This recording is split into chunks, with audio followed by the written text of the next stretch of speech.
Welcome to the Strategic Communication Mentored Online Course webinar number 2.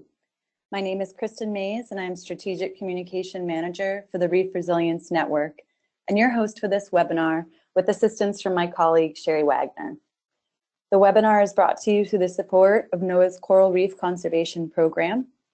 We are recording this webinar, and just like last time, we'll be sharing a link to the recording so you can view it again later. A few housekeeping items. Today's webinar will be 1 hour long. We'll start off by recapping the communication planning steps that you've taken so far and see if there are any questions we need to address before we can move on with the planning process. Then we'll jump into an introduction to the next four planning steps. Make your message matter, identify message and tactics for communicating your messages, measure your impact, and create a summary of your plan. We'll wrap up with a question and answer session. There are 2 ways you can ask questions. You can use the question box anytime throughout the webinar to send questions, and we'll keep track of these for one of the Q&A sessions. Or you can raise your hand during the question and answer sessions of the webinar, and we'll take your question during that time. As a reminder, you raise your hand by clicking on the small hand icon just on the toolbar to the left of your name. If you're having any technical difficulties, such as trouble hearing or seeing the slides, you can send us a message via that same question box, and we'll try to resolve the issue. Reminder of key dates for our course. So far we've had 1 webinar, and you have completed self-paced lessons, quizzes, and worksheets for the first 3 steps in the communication planning process. Those of you who elected to work with a partner have also exchanged feedback on your goal and objective. Now we're at webinar 2. After this webinar, you have about a week and a half to complete 4 self-paced lessons and worksheets on the rest of the planning process. Our 3rd and final webinar is on February 8th, and we'll use that to review concepts, discuss any topics or issues based on your needs, and conclude our course. Just like before, the content I'll be sharing is taken straight from the communication web pages on reefresilience.org. You're likely familiar with the module by now, but just as a reminder, it's located under Science and Strategies, Key Topics, Communication. And for those of you looking to explore, we also have a brand new reef restoration module as one of the key topics there too.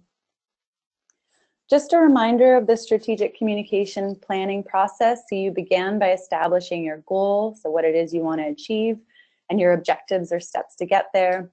Then you assessed your resources and assets and identified your target audience. Who is it you need to reach and motivate to act in order to reach your goal? So now that you know who you want to reach, you need to craft messages that speak directly to your audience. Then you decide what tactics or communication channels will work best to connect your audience with your message and motivate them to act. For each tactic, you will identify a way to measure it so you'll know if it's working. You also need to develop project measures so you'll know if you're making progress towards your goal. Once you've outlined all of these steps, you will put them together into a cohesive summary that will guide the implementation of your project. Before we move on, I'd like to just pause and check in to see how far along in the planning process you've been able to get. We're going to do a quick poll for those of you joining us in the webinar in live time. Can please share what you've been able to tackle so far?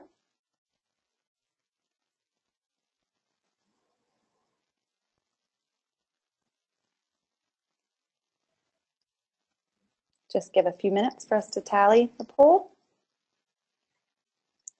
Excellent, great. It's nice to see you've been able to make progress. For those of you who haven't been able to complete the lessons or worksheets, luckily the module isn't going to go anywhere. So hopefully after you've been fully introduced to the planning process, you'll be able to carve out some more time to work on the worksheets and draft a plan.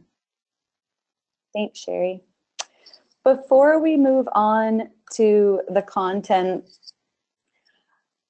the new content rather, I just want to check in and give you an opportunity and see if anyone has a question or comment they'd like to share before we move on. Remember, if you have a question, you can send it to Sherry in the chat box, or just raise your hand and she can call on you directly. Okay, Kristen, it looks like we do have someone with their hand up. I will just unmute Alexandra so she can ask a question. Great. Okay, you're unmuted. Alexandra, do you want to ask your question? Yes, thank you very much. How are you all doing today? Good, thanks. Nice to hear another voice on the line. Lonely Yes, one-sided talking. that's correct. Well, I'm calling from Colombia, so it's been great up to now. Very obtaining a lot of information for us. I wanted to ask you about the objectives. Basically, I mean, I did establish my goal and the main objectives, but I don't know. Sometimes it seemed as if the objectives were activities. So how do you manage, to work that out, that your objectives are not activities that are going to be resembled in the methods that you do further on, or activities? Excellent question. And wow, I couldn't have planned that better, because it was an example. I have been getting a number of questions like this directly. So I wanted to share an example, and I pulled one from the network forum. But for and so I'll share that, but I'll answer your question first. For this particular planning process, the structure and the wording of the goal and objective really matters. And it'll make all the other steps in the planning process easier if we make sure that both the goal and objective, and especially the objective, is a statement that says exactly what needs to happen, by whom, where, and when. So it's really common to write or to structure your objective as you said, more of like an internal work plan or an activity, to say something like, create a strategy to, or develop a plan to. But we really need to structure our objectives so that they're more outcome focused, and they read as a statement of, this is what we're going to achieve in the next 12 to 18 months, and with whom. So I did create an example, and I'll share that. But I guess the point of it is to make sure we're wording it as a outcome rather than an output. So not to capture an activity that we're going to be doing or an action we're going to take, but an outcome we'd like to see as a result of that. And it's harder to do that. And for me personally, it's scarier almost to put that down on paper, because you feel accountable. But it's a lot more effective in making sure you're on track to reach your goal. And especially if you're working with others and communicating it. Is that getting at your question, Alessandra? Yes. Yeah, it's Alexandra. Yes, perfectly. Okay, thank you very much. So I'll just show you this example, because like I said, I was getting this and noticing this, and it's really common, and it just happens to be that for this particular planning process, this is the structure that we recommend. So this is a goal and objective from one of your fellow classmates. Goal by 2021, increase the number of PCS endowment contributions by 10%. And we don't have enough background or context here. We'll just assume that PCS is an organization. And the objective is to visit 2 government and 2 business offices to solicit endowment memberships every year. So just on first take, the goal appears smart. It's specific and measurable thanks to that 10% and the details about endowment contributions. It's also time bound thanks to that target year. But attainable and realistic, like I said, we don't have enough context to be able to kind of make that judgment, so we'll let our author decide that. My only recommendation on how to make this smarter would be to try and in the goal capture the essence, or I guess the ultimate purpose of the goal. So why do you want to increase endowment contributions? What is it you'll ultimately achieve? Is it restore a fishery, maybe conserve a specific natural environment? So I would just try and help capture that in the goal. And for the objective, this is exactly what I was just talking about, trying to restructure the objective so it's more outcome focused. For example, secure 2 government and 2 business endowment memberships every year until 2021, or another way to say it, by 2021, secure 16 endowment memberships evenly split between those offices. So it just flips it more from, like you had said, an activity or an internal plan to an outcome, an objective that's outcome oriented. Okay, I hope that was helpful. Sherry, do we have another question, or should we hold that to the end and move? Yeah, we do have another question. Someone wanted to know if you will be giving feedback on our goals and objectives. Aha. So that is, we did not commit to do it. Mainly, there were 230 people in the course. So we developed the partner system, and that's why we set you up to give feedback to each other. I don't want to overcommit. If you want to share your goal and objective in the forum, if we have time and we're available, we're trying to comment generally and not get into the specifics of the plan. So if you are able to work with your partner, try that first, and please share any question that you have on the forum, and we'll do our best to address it. Okay, I'm gonna move on in interest of time, and we're gonna have a few question and answer sessions. So if you have another question, feel free to hold on to that and ask it in a bit.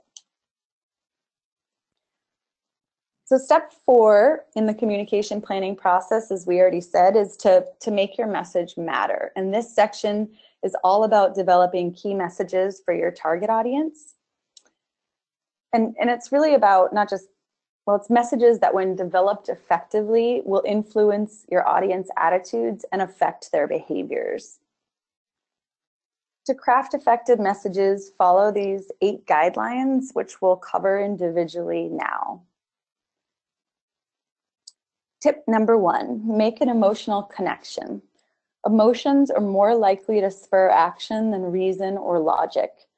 This is because the human brain processes information in 2 different ways, experientially and analytically. The experiential processing system is your source of emotions and instincts. And the analytical processing system is where you analyze scientific information. Research has shown that the experiential processing system is the stronger motivator for action. So that's a lot of information, but the point is that we need to appeal to people's experiential processing systems. And to do so, we need to make an emotional connection. But different emotions motivate different behaviors. I'll give you a minute to digest these ads. And as you look at them, take note of how they make you feel. And for those of you who can't read those top line messages, they read, "Animals are not clowns. If you don't pick it up, they will. And the future is man-made."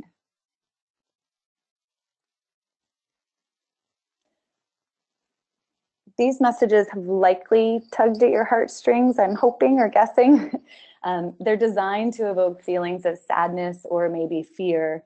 And they are powerful attention getters and can be very effective for short-term fundraising efforts, but not for behavior change. And that's the point I want to stress there. And in fact, in many cases, they lead to apathy and inaction. To drive behavior change, we need messages that inspire and empower. So like we discussed when we talked about target audiences, we need to make our messages personal and make emotional connections to what our audience cares about, to their core concerns and values. To do this, our messages are, if we do this rather, our messages are more likely to motivate listening, action, and behavior. We need to make it clear how your actions affect and benefit your audience personally. So we see a couple examples of these kinds of messages here. The What I Love campaign from the Climate Reality Project is an interactive experience that makes climate change personal. So if you go on their website, it asks you to pick the things you love, like the ocean. I think I picked wine, taking walks. Then it shows you how climate change directly impacts those things and quickly provides solutions you can participate in. I included this pedigree ad because I thought they did a nice job of evoking a positive feeling, at least for me, and also making an emotional connection feel tangible. A dog makes your life happier. Adopt, it says. This is super positive and very personal. Tip number 2 is to provide the rationale for taking action. Key messages must also explain why your audience should change their behavior or support your cause. It must be clear that it's urgent for them to act now. Most people see and understand the world through images, not lists of numbers or graphs, and so it's best to communicate through images, simple graphics, or maybe 1 or 2 thoughtful statements. It's our job as communicators to translate and interpret technical language. So to distill technical and scientific information for your key audience or key audiences, offer science, but keep it visual and simple. For example, in the last 40 years, we've lost over half of our reef. Super simple, very straightforward. Here's another example. It's a simple visual illustrating the decline in grouper populations, and this is from the For Fiji campaign, which is an initiative in Fiji to protect grouper during its spawning months. Remember to include your call to action in your key messages. What is the behavior you're trying to change or promote? Pedigree did a great job of this in their ad by including that subtle call to action. They just added that one word, adopt. On the screen, here's another example from the For Fiji campaign. This graphic illustrates a clear call to action. Let grouper or Donu breed from June to September. So very clear call to action there. Make your message concrete so it's easy to understand and will be memorable. A good way to help your audience remember your message is to explain it in terms of things they already know, see, and feel by being concrete rather than abstract. To make your message concrete, it's helpful to link intangible concepts, so things such as beliefs, emotions, values, to something tangible or concrete. So your 5 senses, what do we see, smell, hear, touch, taste? Here's an example. Grouper are an important part of our heritage and lifestyle as Pacific Islanders. So here we're linking a tangible concept, so grouper fish, maybe something we can taste, smell, touch, linking it to a more intangible concept of our lifestyle as Pacific Islanders. Another way to share tangible concepts and build off things people already know is to use analogies or metaphors. I'm going to do another quick poll here and would like you to tell me or tell us what sentence is easier to visualize and remember. Option A, a gray whale can reach a length of 45 feet and weigh up to 40 tons, or a gray whale is as long as a school bus.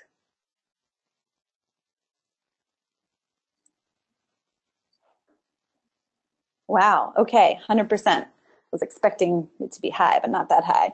Yeah, we all chose B, and why? It's because the numbers or stats of 45 feet and 40 tons are abstract. Whereas for many of us who've had a personal experience with a school bus, a bus is concrete. So we remember what it's like to ride in a bus. We can easily visualize its maybe size or color.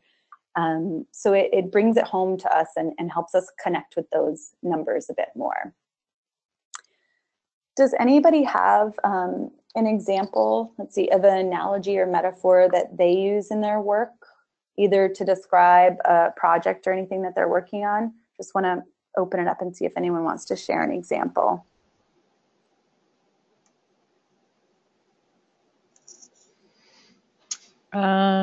Kristen, no one is sharing anything right now. Okay, we'll hold on to that. We'll keep moving. Thanks, Sherry. We'll Sure. keep moving. If you think of something, jot it down, and you can either share it in the network forum with your fellow classmates or at the end of the webinar. But I find it's really helpful to hear examples of our managers and practitioners in the field. There's some really creative metaphors that I hear being used. Okay, so when it comes to message, well, so basically every profession that I can think of has jargon that's well known to insiders but confusing to others. To help keep your message simple and memorable, we need to avoid jargon.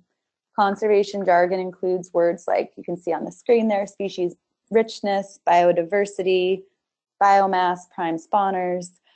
If you must use jargon, so if you have to use words like this, make sure you explain what it means in simple language. For example, spillover is when the benefits inside a marine rest area, such as more fish and more larvae, spill into or extend to areas outside a marine reserve. You need to use familiar words to connect with your audience and help make your message stick. Here are a few examples of familiar words you can use in place of more jargony words.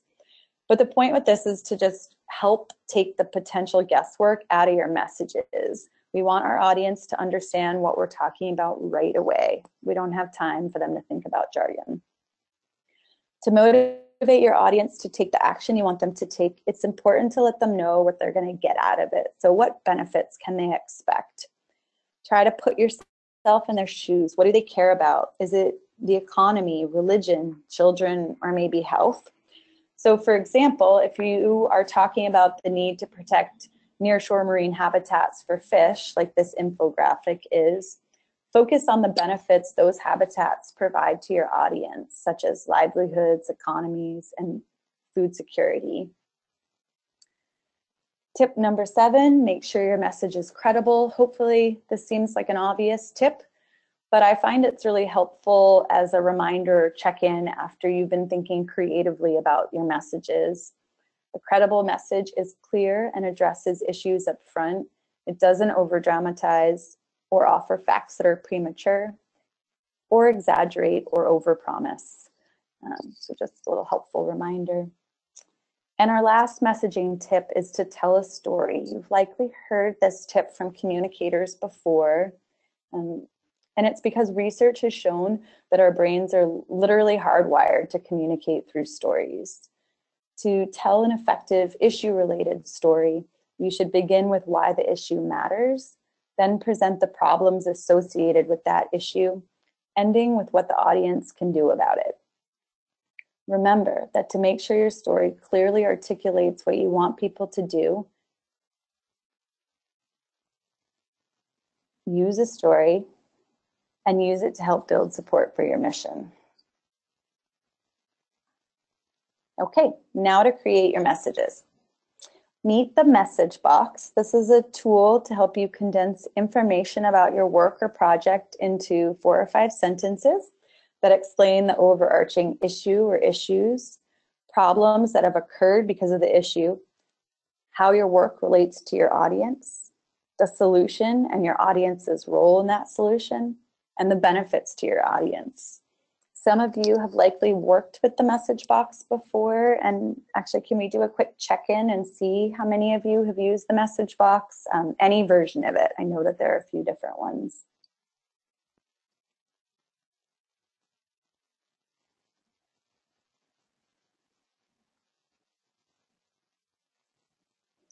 Okay, a lot of newbies to the message box. That's exciting.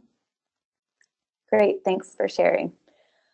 Yeah, so for those of you who are new and also the people who are familiar, I have a real love-hate relationship with the message box. I find it an incredibly useful tool, but also a bit frustrating because I feel like the minute I feel like I have it down, I'll get totally stumped. So just a little bit of warning, but I do find it extremely useful. I use it when writing strategic communication plans like we are now, or writing a press release or story. It's really helpful preparing for a media interview or preparing to speak at a community meeting. And I use it a lot in designing outreach materials such as brochures or posters to make sure that my materials absolutely include and highlight my most important key messages. When developing a message using the message box, it is a continuous process. It takes at least 2, possibly as many as 5 or 6 iterations or drafts to refine it. Feedback from colleagues, input from research and your target audience, will likely lead to new versions of the message box. So as you get more information, you're going to be adapting your message as you go. To use the message box, typically begin with at least 2 message box printouts, and that's what you're going to be doing when it's your turn. The first one really serves as a brainstorm, and you begin by identifying your central issue and your target audience. So we're going to walk through an example together. Let's say the hypothetical issue we're working to address is unsustainable fishing, and your target audience is fishers at Clement Reef Atoll. And just heads up, this is a made-up location for those of you wondering where this is. Then you streamline your story into concise messages by answering the following questions.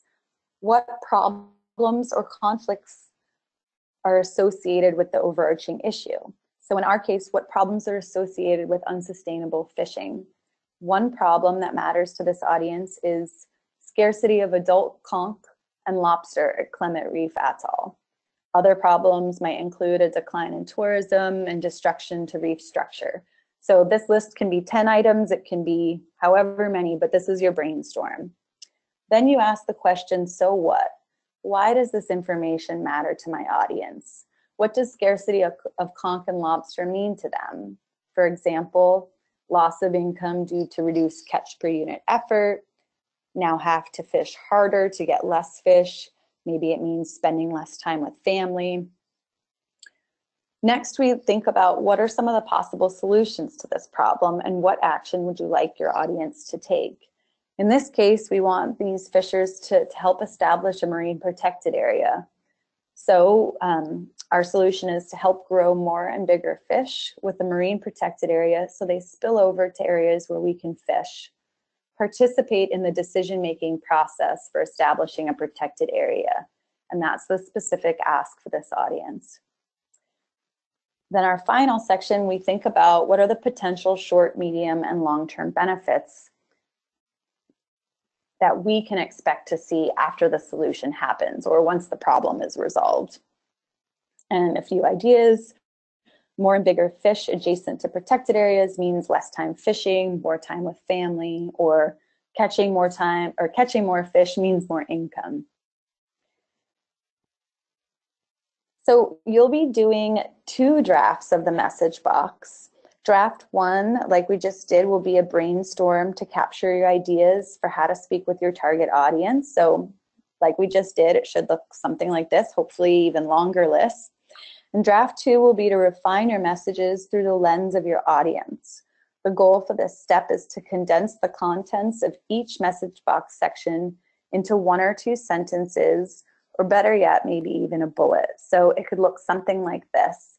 And I always need to work from 2 drafts. If you want to work from 1 and kind of circle and edit your 1 draft, it's totally up to you, whatever works best for you.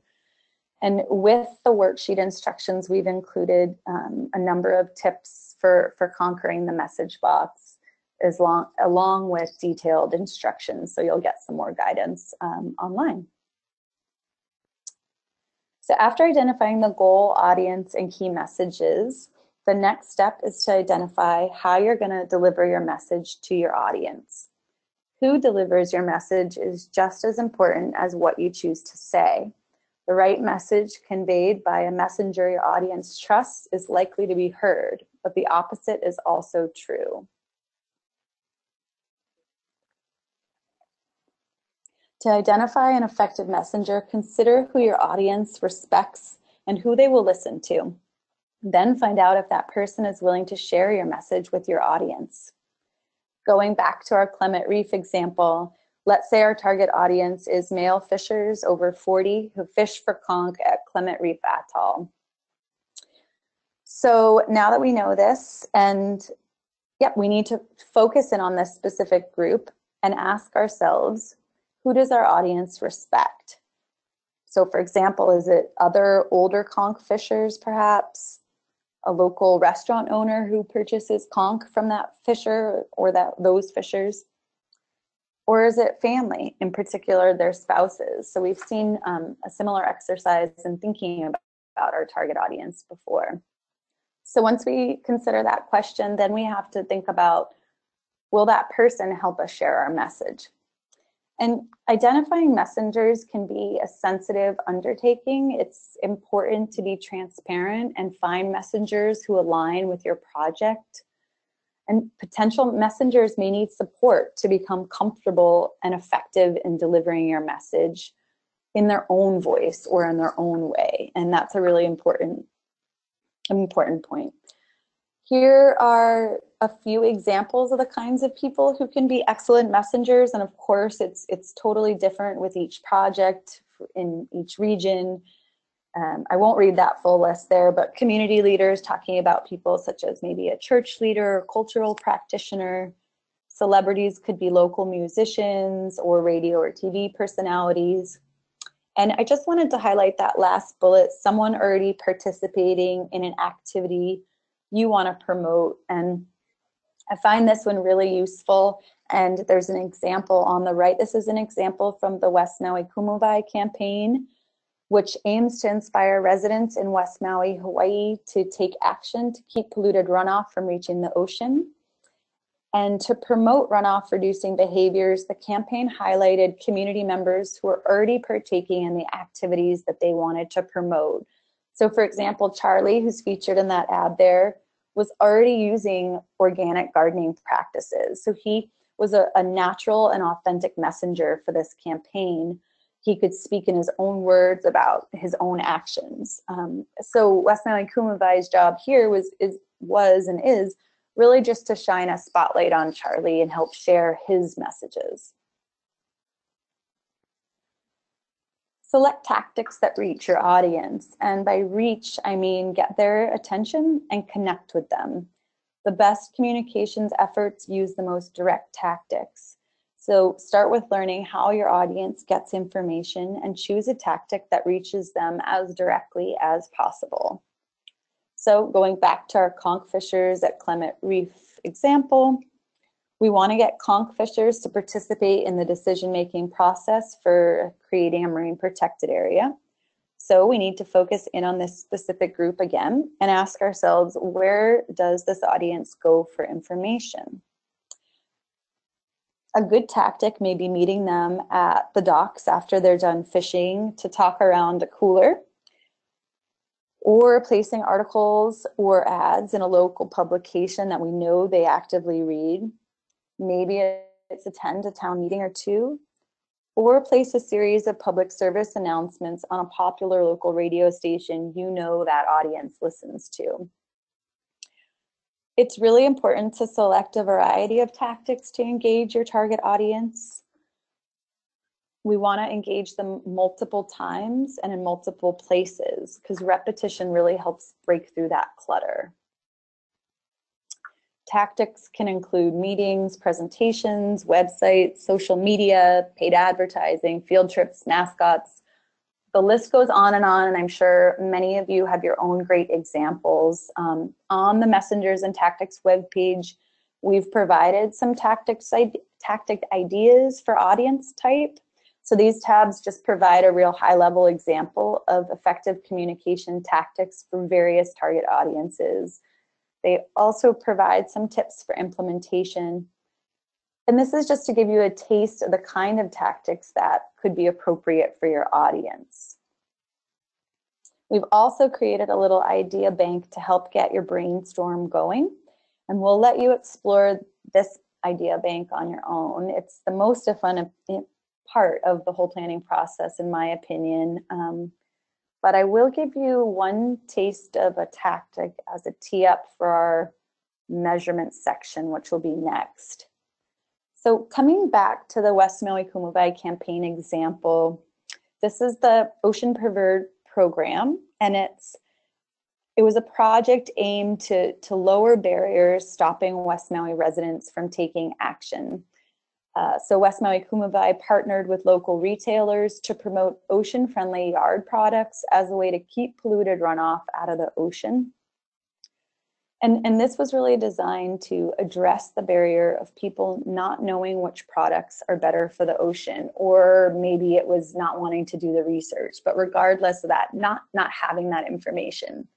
So West Maui Kumuvai created lists of recommended products and made it easy to get this information right at that point of purchase. So in that store, by stickering recommended products, so placing those stickers that you see there on the right on the products themselves, by placing them also on the shelves, there were labels in front of the products, and putting in-store signage next to those products. Also working, training staff or employees in those stores to be able to answer questions and provide brochures and more information if necessary. So I just wanted to share that example, and brainstorming tactics I think can be really fun. It's important to, of course, keep in mind that your budget, staff, and circumstances can affect which tactics you're able to implement. That's a no-brainer, but feel like it's important to restate. We've included a few guiding questions to help you consider which tactics are right for you in the worksheet section. So when it's your turn, you have that guidance. So over the next week and a half, you're tasked with completing the messenger and tactics worksheets. Just like previous sections, detailed instructions or tips are provided.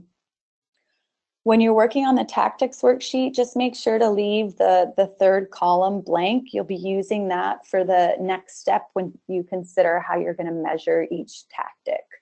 And there'll be a reminder there on the worksheet for you. Step 6 is to measure your impact. Evaluation will show you whether you need to make changes, or maybe make adjustments to achieve your goal. It'll also tell you when or maybe if you've reached your objective. So going back to the West Maui Kumavai example, we wanted to develop, so for this campaign, I did help with it for a while, so that's why I'm switching to the we. We wanted to develop measures for each one of our tactics. So we'd know how tactics like our newspaper ads that we already saw and our Ocean Preferred Products program were measuring up. We also wanted to know if we were moving closer to our goal of encouraging West Maui residents to take action to reduce polluted runoff. We knew measurement should begin before our communication strategy was implemented, so we'd have initial data that we could later compare with or compare to. The good news was we already started some preliminary measurement when we assessed the context for our efforts and started learning about our audiences. Likely you've been doing the same thing. We also knew that we shouldn't wait till the end of the project to collect and review statistics. Collecting data as you go will help you learn what works and what doesn't, so you can revise your approach as needed.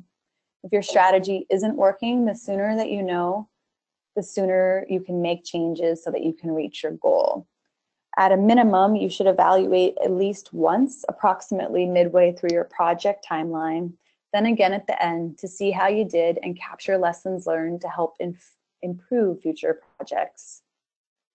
Interim measurements can also be motivating to share with people around you, such as staff and volunteers, with your target audiences, and maybe with potential funders or important allies. For example, this is an ad highlighting key measures from the West Maui Kumavai campaign. So 6 months into the project, we tallied compelling program statistics, created a print ad, and shared it in local newspapers as a way to show that West Maui Kumavai is a winning effort and encourage residents to get involved. So how did we measure West Maui Kumavai tactics? In interest of time, we'll just look at the Ocean Preferred Products program. And to measure how this program was doing, we tracked a number of items. And what we were trying to track here is how close were we getting to reaching our objective of increasing the sale of Ocean Preferred products by 30% in 1 year. And that's a little bit of a hypothetical as a heads up for the folks involved in the campaign. So we tracked number of retail partners participating in the program. We tracked number of products that were stickered, number of campaign materials like those brochures that I mentioned that were distributed by the employees in the store. We also tracked comments and observations from retail staff. We had provided these little evaluation forms so they could share any interactions that they had with customers or lessons learned. And we also tracked comparison of sales for our products, the desired products that we were wanting to sell from the start of the promotion. Outputs are the things that we do, like we talked about just a little while ago with our objectives. So they're the actions that you take to move your strategy forward. So in this case, measures 1 through 3 tracked outputs. And outcomes are the changes that occur because of your efforts. So such as changes in awareness, attitude, or behavior. So measures 4 and 5 captured outcomes. When we think of measures, we often think about measures as being quantifiable, so things we can count, but we shouldn't overlook anecdotal measures such as a personal observation or story. One example is a quote from a hardware store customer sharing how the Ocean Preferred stickers influenced her behavior. I'll let you read that quote there, but the point was this was a really powerful anecdotal story that was shared with us by a customer. And anecdotal information like this can be really powerful in telling a story. And when used in conjunction with numbers and stats, really help make your project results personable and show the face behind the numbers. So we recommend a strategy that has a mix of output and outcome measures with both quantifiable and anecdotal measures. And really it's because we feel it can result in a much more accurate and compelling evaluation. Okay, your turn. For this section, we're gonna have you think through a measure for each tactic. So for each tactic that you brainstormed in the previous worksheet, you need to identify a way to measure it. If you can't measure a tactic, make note of this here. Review your list of tactics and consider if any should be cut, giving special or just extra attention to those that you noted that couldn't be measured.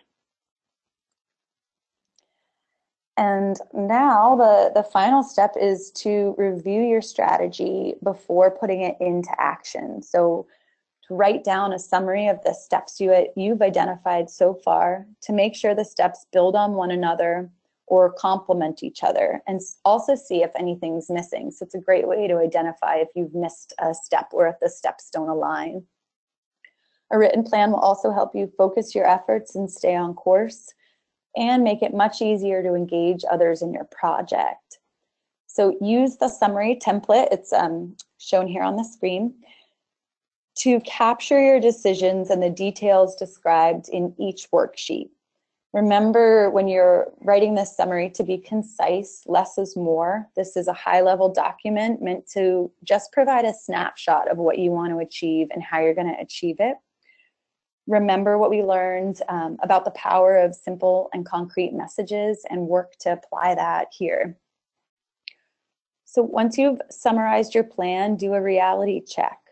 Ask yourself the following questions. I won't read those to you, but we've provided these questions and others for you in the communication module. Just wanted to help you visualize the kinds of questions you should consider when you're pulling your worksheets or your separate planning steps together.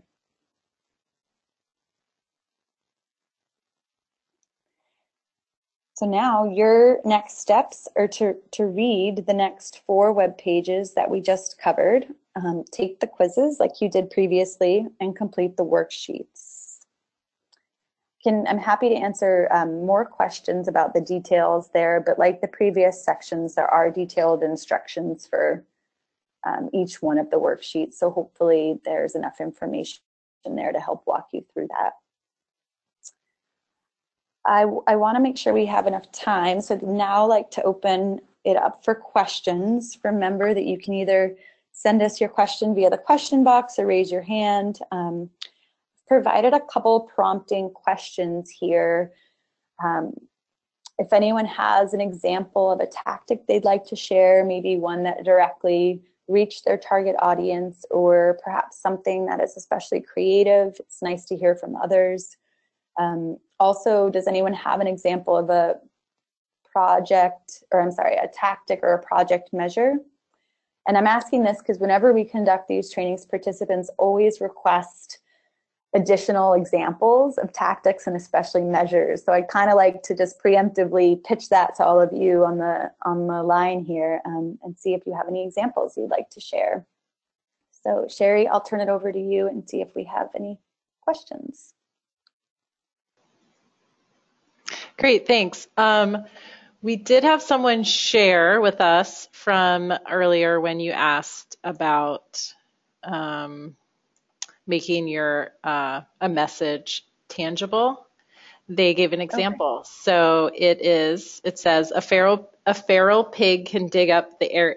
Sorry, I'm having trouble reading this. A feral pig can dig up the area the size of a football field in 1 week. Awesome. Great one.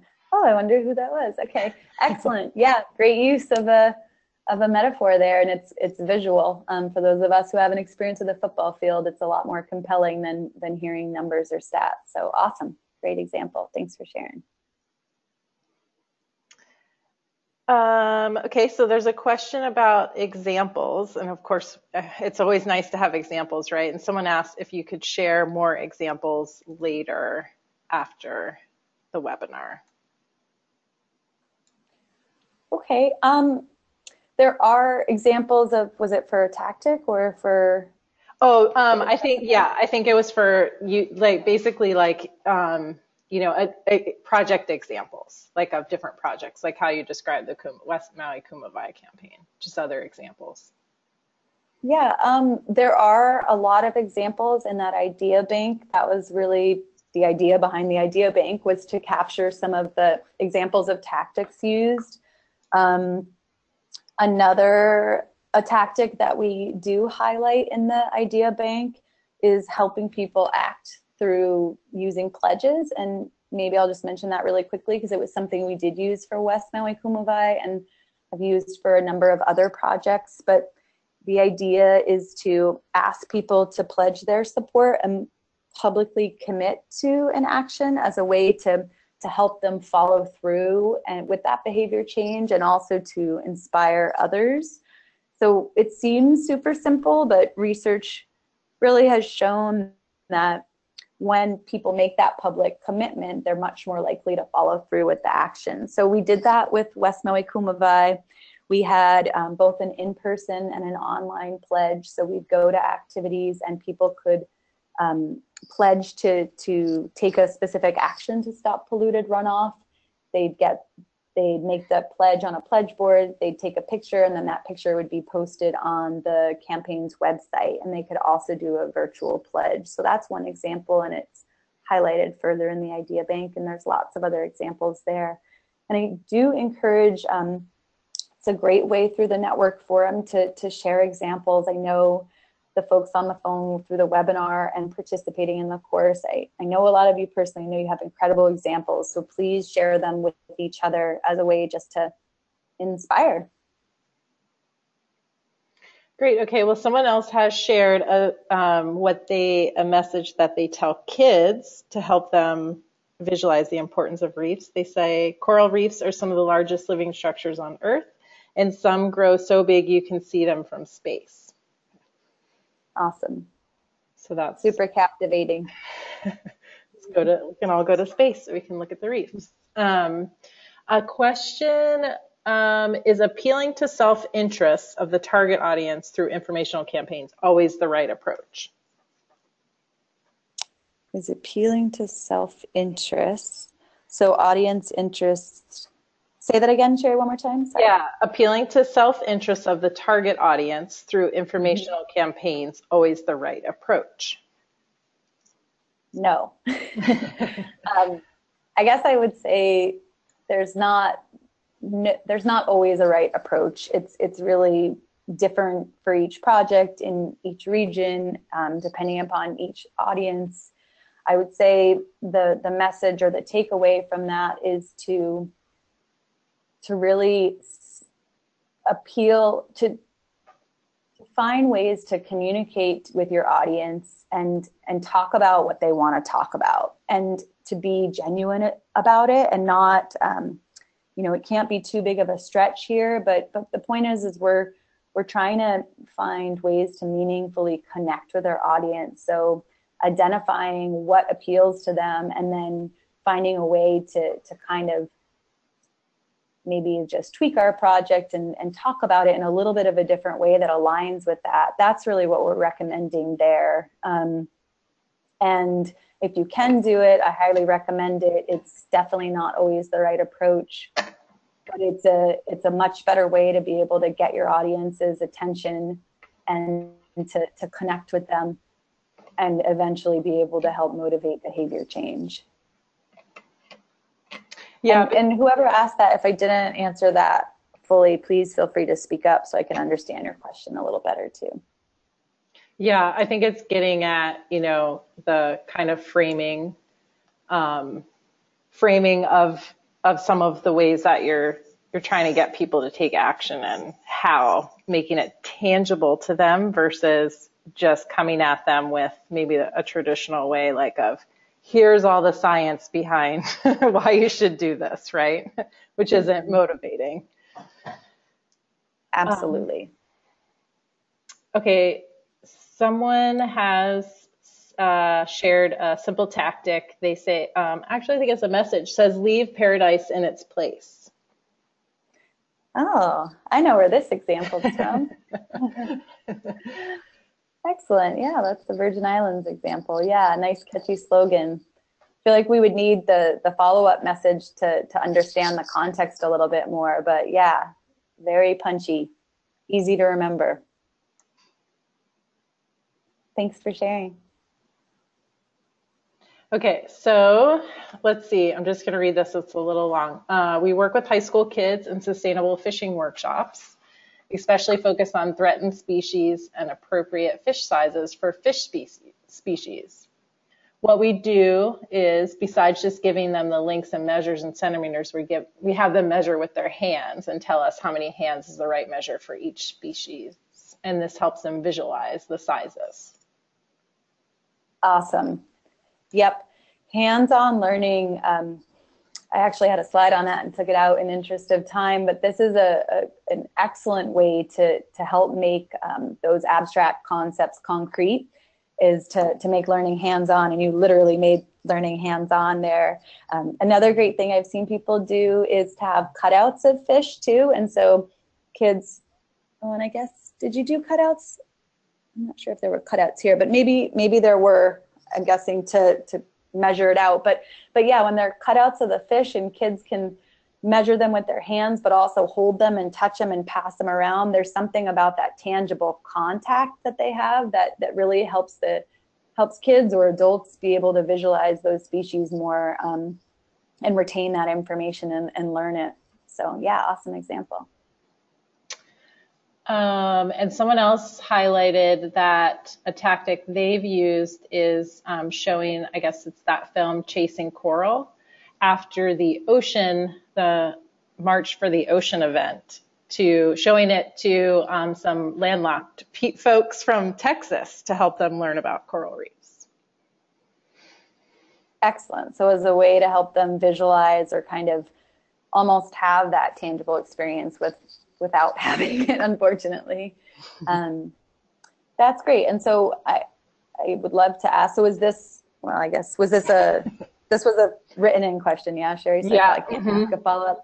Yeah, I guess when there's tactics like this, where it's about kind of helping to raise awareness or visualize, I would just encourage, and I don't know if this was done or not, but to always make sure that there's that kind of, just like we did with our messages, that there's a call to action and an ask, so that we don't miss an opportunity to get our audience's attention and then kind of just walk away. So I'm hoping in this instance that if you have this audience's attention and you give them that kind of firsthand look at corals and really inspire them, that there was a real clear ask for what that audience could do to help save corals or protect those precious resources. And that's more of a comment. Yeah. There's a question about the best tactic to change behavior now. And their example is, they say that they hope to encourage visitors to a specific area, some people only come one time, to not use chemical sunscreens in the water as not to contribute to killing the reef. And they're looking at on-site messaging. So trying to actually like get one-time visitors to act immediately. Yeah, this isn't an easy answer. I guess it would be, I would start by understanding those visitors more. If it's an area with high volume, it's harder to do, but just try and even through maybe a survey or talking to folks who visited the area, learn a little bit more about them. And especially if it's something, this is great, it's super specific. So you can even ask questions like, you know, do you buy your sunscreen? Do you bring it with you when you go on vacation, or do you buy it while you're here? If so, where do you get it? And try and uncover some of the behaviors that they take and the decision points they make along the way. That would be interesting and provide some really useful information that could guide some of your tactics. If you're finding that people are buying the sunscreen locally in an area near your site, then you could provide maybe reef safe or reef friendly options for them to buy there and do some in-store messaging. Signage at the site is really helpful, but I would just go back to those messaging tips and make sure it's positive and empowering, and you help them feel like they're helping to preserve this place that they're getting to be a part of, even if it's just for a day. And if you're finding too that maybe the barrier is that people bring sunscreen with them and they didn't even know that Reef Safe was an option, maybe you have one of those, raise some money and have a hand pump there on site with reef friendly sunscreen that you can provide for free. So there are a lot of different tactics, but I feel like kind of going back to the context and thinking through with about who your audience is will really help guide you to identify tactics and guide your messages also. So someone has I think this is a comment here. I found that barrier removal activities like erosion control trainings and Eyes of the Reef trainings help the audience to adopt the new behavior. There has to be a benefits exchange. If you do this, they'll get this. Cool. Thanks for sharing the insight. And we probably have time for just one more question. We're getting to the top of the hour. Is there one more there, Sherry, that we should? I'm not seeing anything else right now. So. Okay. Oh, I'm seeing some admin questions. Okay, we'll tackle those later. If you think of something else that comes up later, feel free, please post it in our discussion group, but go ahead and put it, Sherry's posting one titled Webinar 2, Next Steps. So go ahead and post it in there, or you can save it for our next webinar, February 8th. Like I said before, please also share examples of tactics and measures in this post. Find it really helpful for your fellow classmates. We will be emailing a recording of this webinar as well as next steps shortly. And we'll also be posting this information in our discussion group. So thank you all for your time, attention, and your examples and questions. Super helpful. The more we can share with each other, the more helpful it is. So thank you, and goodbye for now.